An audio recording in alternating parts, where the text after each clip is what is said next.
Oke bro, dalam video ini ada info terbaru lagi, yaitu keberadaan DC lapangan dari pinjol U atas. Nah sahabat, padahal galbainya kecil, yang baru kemarin galbay, terus tiba-tiba didatengin DC lapangan dari pinjol U atas. Namun di video ini akan gua rilis keberadaan dari DC lapangan pinjol U atas. Kenapa? Agar teman-teman sudah mempersiapkan apa yang Anda harus siapkan. Dan juga teman-teman nanti usahakan tonton video ini sampai selesai, matanya jangan merem, karena nanti akan gue berikan dokumentasinya dari beberapa laporan yang gue terima nih bro. Dan juga teman-teman nanti ya di tengah video di pertengahan video nanti akan gue berikan cara-caranya, trik-triknya ketika Anda didatengin DC lapangan. Nah tentunya teman-teman ketika didatengin sama DC lapangan, teman-teman pasti takut, cemas, dan nggak mau galbay.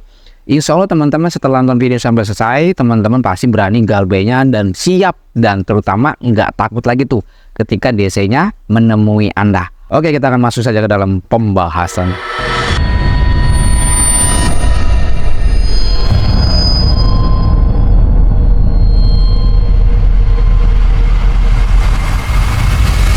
Assalamualaikum warahmatullahi wabarakatuh. Kita berjumpa kembali lagi di channel YouTube Tus Pinjol. Oke, pada video kali ini gue akan update info terbaru tentang keberadaan DC lapangan pinjol U atas.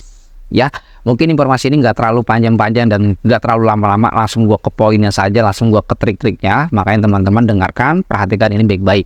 Oke, yang pertama, gue mendapatkan sebuah laporan yang gue terima dari member grup WA gue. Isi laporannya seperti ini, bro.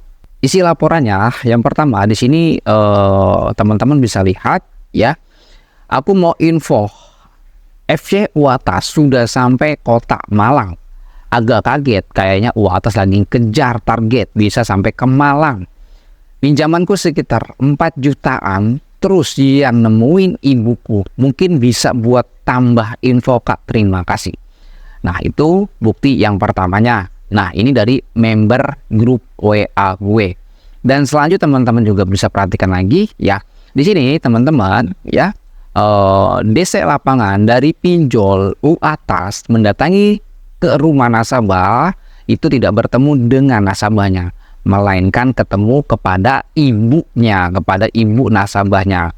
DC-nya itu hanya memberikan sebuah kertas ya, selembar lecek jelek gitu kan. Udah lecek, jelek, kumel gitu kan. Nah teman-teman bisa perhatikan di sini ya, kepada namanya di blur ya, kami dari U atas mohon konfirmasi ya tunggakan atas ya, apa ini tulisannya nggak jelas juga ya, ucapan terima kasih gitu doang ya. Jadi kalau dari sini sudah kelihatan banget ya, jadi tulisan, nah ini kan sudah menjadikan kepribadian dari DC-nya apa, jorok ya, kotor, kumel ya. Kenapa? Lihat saja, melakukan penagihan di sebuah perusahaan pinjol yang sudah berizin OJK, tapi perwakilan perusahaannya dari pinjol U atas itu menagih utangnya seperti ini ya, memberikan sebuah kertas lembar udah jelek, kumel, lecek pula, nggak pantas nih DC-nya. Nah kalau sudah seperti ini sudah kebaca banget DC-nya ya, seperti dengan kertas ini, kumel ya seperti itu dan sebagainya. Nah dan ini juga tidak memiliki etika ya, DC-nya tidak memiliki etika. Nggak tahu apakah karena dia tidak dibimbing, tidak mendapatkan bimbingan, atau cuman nyomot dari luar lalu disuruh nagih utang ya, seperti ini jadinya ya. Jadinya seperti ini bro ya, kertasnya kumel ya, terus cuman kayak gini doang suratnya ya, nggak ngerti gue. Nah kesimpulannya adalah, apakah benar DC dari pinjol U atas itu benar Anda untuk DC lapangannya, untuk bill collectionnya? Nah sebenarnya kalau untuk keberadaan DC lapangan atau status dari status pinjol U atas itu sudah ada DC lapangannya atau belum?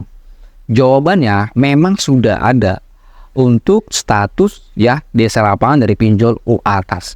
Namun untuk keberadaannya ini ya, kebanyakan nasabah-nasabah mendapatkan penagihannya seperti itu.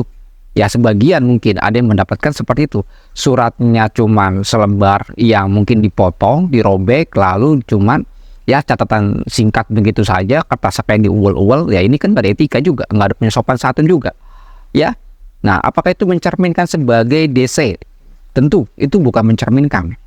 tidak mencerminkan dia adalah sebagai perwakilan dari perusahaan dari pinjol atas. Jadi kalau teman-teman seperti itu, kertasnya lecak aja, buang ke orangnya, lempar. Kalau teman-teman dapatkan seperti itu dari DC-nya, robek aja, robek, bakar. Ya, kalau DC-nya nge-WA Anda, tolong Bu, selesaikan pembayarannya. Anda videokan kertasnya, Anda lecak-lecak, Anda bakar dan kirim ke WA DC. Ya, nggak pantas kalau DC melakukan penagihan seperti itu. Kenapa? Karena sesuai dengan aturan OJK, kalau menagih itu harus punya etika, attitude, sopan santun, ya. Masa seperti itu? Ya, di perusahaan pinjol atas ini perusahaan besar juga loh.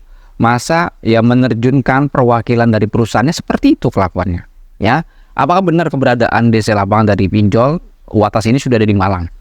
Nah, di Malang itu kan sebenarnya sudah ada DC lapangannya. Ya, bahkan kalau untuk di pinjol atas ini untuk keberadaannya satu, Jakarta, Jabodetabek ya, Jakarta, Bogor, Tangerang dan Depok itu sudah ada. Bagaimana dengan Karawang? Nah, hampir sudah merata di daerah ya. Jakarta dan juga sudah mulai ada di Jabodetabek, sudah ada ya. Terus juga ini sekarang sudah ada di Jawa Tengah, Jawa Timur sudah ada, dan bahkan di Jawa Barat juga sudah ada. Teman-teman perhatikan, walau status pinjol atas ini dikategorikan sudah memiliki debt collector, sudah memiliki fail collection, bukan berarti teman-teman ngedon untuk galbay. Jangan ngedon. Nah, teman-teman juga jangan ngedon. Walau status sudah ada, belum tentu Anda didatengin. Dan gue akan kasih gambarannya. Gue galbay di Aku Laku, wilayah gue Jakarta Barat. Tapi setelah gue galbay, gue tidak didatengin DC lapangan dari Aku Laku. Padahal gue galbay 3.500.000, tidak didatengin. Ya, artinya apa? Teman-teman yang memiliki galbay di pinjol legal yang mungkin sudah ada DC lapangan, jangan takut didatengin, bro. Ya, Anda lebih takut didatengin DC dibandingkan Anda tuh nggak takut kalau misalkan anak istri Anda tidak makan. Ya, Anda punya anak tapi tidak diberikan jajan. Anda tuh tidak takut kalau anak Anda kenapa-napa dalam segi gizi, kesehatannya, cara bermainnya. Ya, Anda tidak takut itu. Ya, tapi Anda lebih takut tuh yang namanya DC datang ke rumah. Ya, jadi bukan masalah orang tuh berbeda-beda. Bukan mental orang berbeda-beda, tapi isi kepala kalian, cara berpikirnya yang berbeda. Apakah Anda cara berpikirnya seperti orang kampung? Ya, apakah Anda berpikirnya seperti orang maju? Berbeda, tentu. Ya, ketika Anda memiliki utama masalah pinjol, ya lebih baik galbaikan. Ya, lebih baik malu sekarang, rugi sekarang daripada Anda perlahan-lahan ya dibuat hancur, dibuat susah. Ya, jangan seperti itu. Lebih baik galbaikan sekarang. Jangan dengarkan kata tetangga. Jangan dengarkan apa kata teman. Galbay aja. Nah, teman-teman juga ya, di sini akan gue berikan informasi lagi untuk DC lapangan pinjol atas atau cara menanganinya seperti apa. Trik galbaynya gimana? Perhatikan, gue ambil referensinya dari aturan OJK. Perhatikan baik-baik. Nah, teman-teman sudah masuk ke dalam tangkap layarnya. Ya, tolong perhatikan baik-baik. Dalam penagihan, penyelenggara memastikan tenaga penagih harus memenuhi etika dalam penagihan. Ya, di sini sudah jelas sekali aturan OJK ya harus memenuhi etika.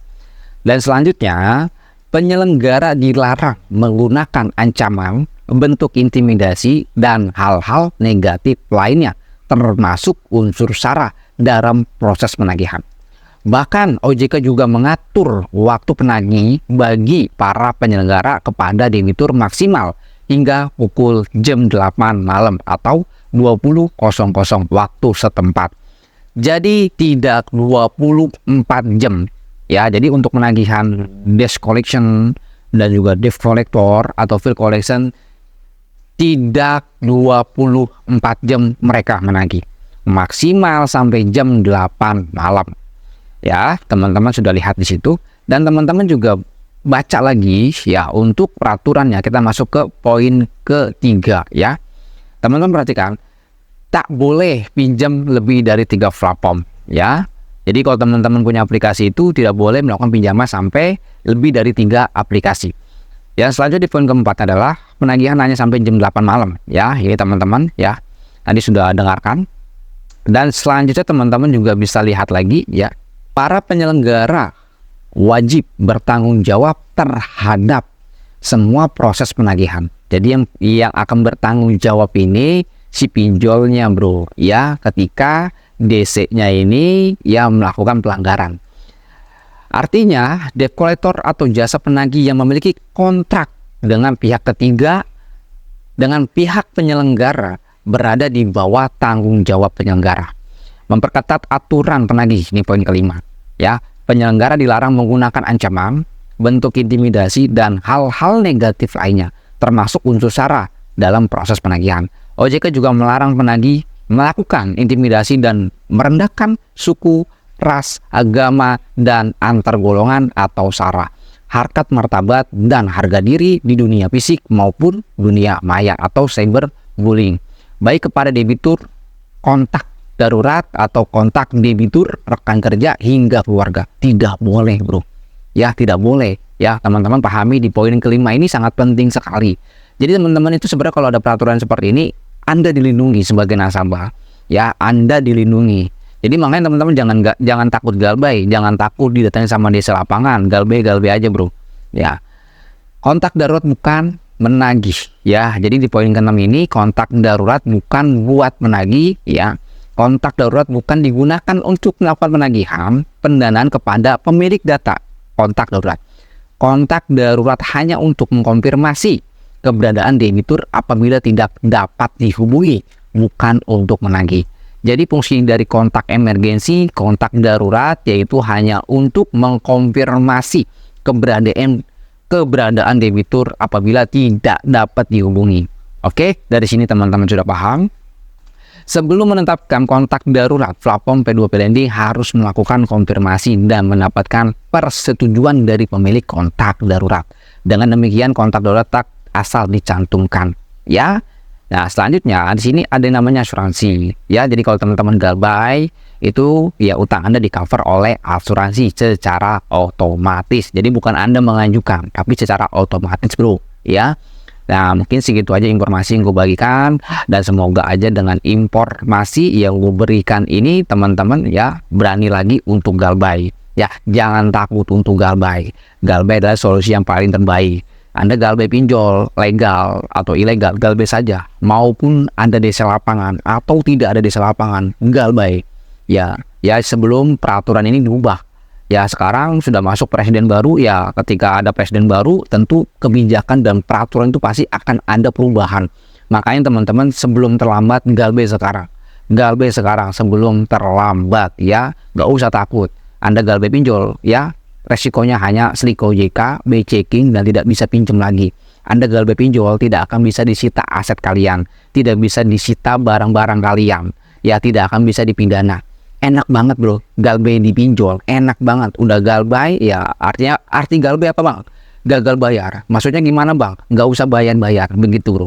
Jadi bagi teman-teman yang nggak mau gabung dalam grup Telegram ataupun grup WA, untuk grup Telegram, teman-teman mau join ini, silahkan klik link di dalam deskripsi. Dan teman-teman yang mau konsultasi telepon, ya langsung dengan saya, silahkan menjadi member grup WA kita. Nanti bisa konsultasi dengan saya sendiri. Mungkin segitu aja. Assalamualaikum warahmatullahi wabarakatuh. Salam galbay.